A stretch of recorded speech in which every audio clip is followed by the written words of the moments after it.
Bismillahirrahmanirrahim. Assalamualaikum warahmatullahi wabarakatuh. Teman-teman sekalian, pada kesempatan kali ini kita akan bicara tentang analisis wacana ya. Salah satu daripada topik perkuliahan kita yang kita harus pahami secara baik sehingga kita dapat melakukan analisis terhadap wacana-wacana yang ada.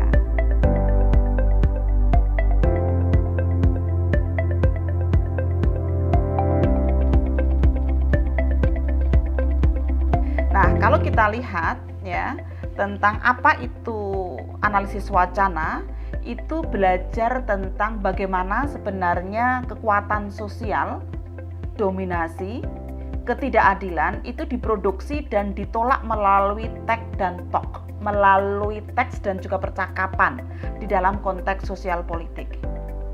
Nah, karena itu kalau kita bicara tentang analisis wacana, itu ada hubungannya antara kekuasaan ya yang bertujuan untuk bagaimana pemahaman, pemaparan dan penolakan akan ketidakadilan sosial.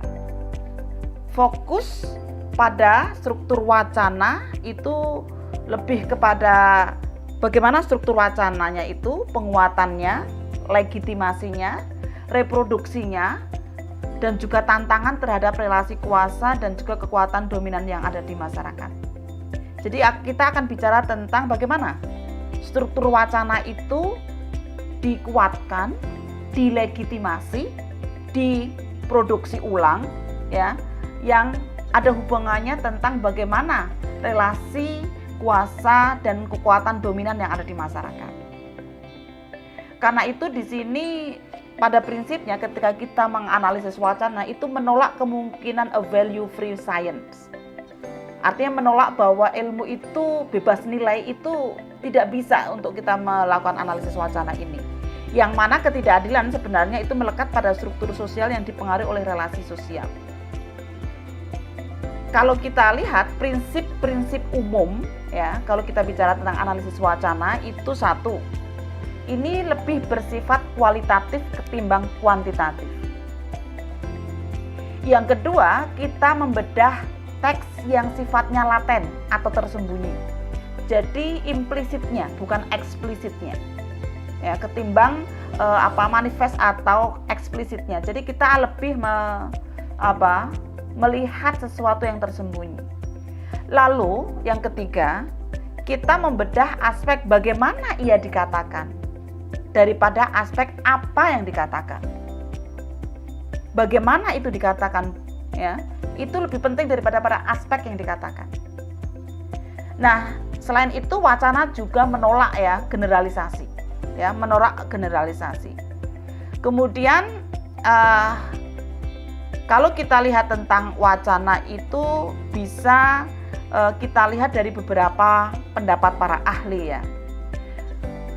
Kalau dari satu sumber yang kita dapat baca misalnya dari Kamus Bahasa Inggris ya, itu dikatakan namanya wacana itu bisa komunikasi verbal, ucapan dan juga percakapan, dan juga sebuah perlakuan formal dari subjek di dalam ucapan ataupun tulisan, dan juga sebuah unit teks yang digunakan oleh para ahli bahasa untuk menganalisa satuan kalimat atau lebih. Itu kalau kita lihat dari secara umum ya, pengertian daripada analisis wacana. Tetapi kalau kata ilmuwan lainnya, misalnya Roger Fowler ya, dia mengatakan bahwa analisis wacana itu sendiri komunikasi lisan atau tulisan yang dilihat dari titik pandang kepercayaan, nilai, dan kategori yang masuk di dalamnya. Kepercayaan itu bermakna mewakili pandangan dunia, sebuah organisasi atau representasi dari pengalaman. Itu kalau kita lihat dari definisi terkait apa itu wacana. Nah, yang menarik ada satu teori yang dikemukakan oleh Noam Chomsky yang dia berbicara tentang kuasa media. Kata dia mengatakan begini, percayakah kamu dengan apa yang kamu lihat dan dengar? Untuk membuat demokrasi menjadi demokratis, media itu harusnya memenuhi dua fungsi. Jadi demokrasi supaya menjadi demokratis, itu media itu harusnya memenuhi dua fungsi. Pertama, media harus melaporkan berita secara apa adanya, lengkap dan tidak memihak. Yang kedua, media harus berfungsi sebagai pembela masyarakat melawan penguasa yang menyalahgunakan kekuasaannya. Tapi kata Chomsky, nggak mungkin media ada itu. Chomsky yakin bahwa media tidak memenuhi satupun syarat apa media yang demokratis itu gitu.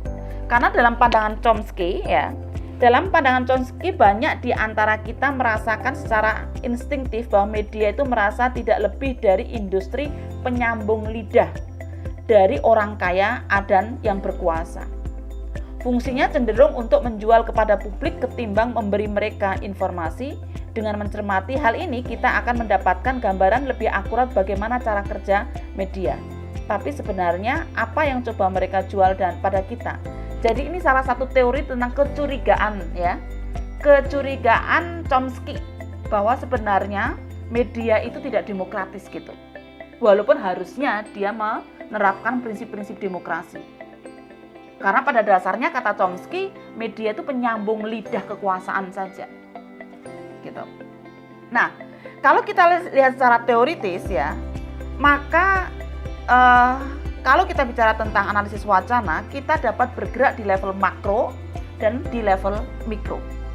Di level makro yang kita analisis adalah tentang kekuasaan, dominasi, dan ketidakadilan. Ada 3 kunci ini. Kekuasaan, dominasi, dan ketidakadilan. Itu kalau secara makro. Nah, secara mikronya itu adalah kita melihat bahasa yang digunakan, pilihan kata yang digunakan, ya, baik itu yang sifatnya verbal, ya, yang tertulis maupun tadi yang lesan, talk and text, ya, talk itu dibicarakan, teks itu yang ditulis. Nah, biasanya sih level makro dan level mikro ini menjadi satu kesatuan yang tidak dapat dipisahkan di dalam keseharian kita.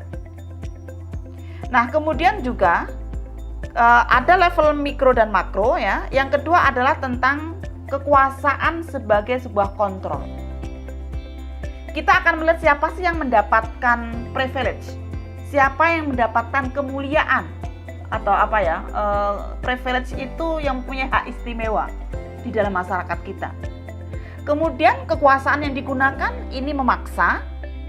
Apakah menggunakan ilmu pengetahuan, caranya misalnya berdasarkan data ini itu ya, atau ini menggunakan otoritas kekuasaan karena dia punya otoritas dan wewenang tertentu, atau uang yang menjadi bahan kekuasaan itu. Sehingga nanti ketika kita bicara itu, maka ada beberapa tipe respon. Responnya bisa resisten, menolak, menerima, kemudian juga melegitimasi, ataupun juga melakukan indoktrinasi. Bisa jadi begitu, karena ini tadi ya sesuatu yang sifatnya kepercayaan. Karena itu presentasi saya akan saya akhiri dengan 3 pertanyaan yang akan kita refleksikan bersama, yaitu tentang kekuasaan yang seperti apa yang paling berpengaruh di masyarakat kita, baik yang tertulis maupun yang diceritakan. Yang kedua, bagaimana kelompok-kelompok tertentu itu lebih mendominasi wacana yang ada di masyarakat. Kalau kita bawa kepada konsep keislaman, apakah Islam yang rahmatan lil alamin itu lebih mendominasi daripada yang Islam izul Islam wal muslimin? Ini Islam yang mana ini yang paling berkuasa, yang paling memegang wacana ini? Atau juga wacana di masyarakat itu Islam yang seperti apa yang dipahami, atau Islam di kampus itu yang seperti apa? Kemudian juga bagaimana wacana tersebut mengontrol kelompok-kelompok yang tidak berdaya, kelompok-kelompok rentan, kelompok-kelompok yang malas baca buku, kelompok-kelompok yang pengennya hanya instan, itu bagaimana memainkan ya kekuasaan itu pada kelompok-kelompok rentan itu. Yang terakhir adalah apa akibat dari kontrol tersebut pada ketidakadilan sosial. Saya pikir ada beberapa pertanyaan itu yang perlu kita refleksikan bersama ya. Sebelum kita melakukan praktek analisis terhadap teks ataupun juga hal-hal yang ada di sekitar kita ya. Jadi bisa tek, bisa tok yang bisa kita analisa.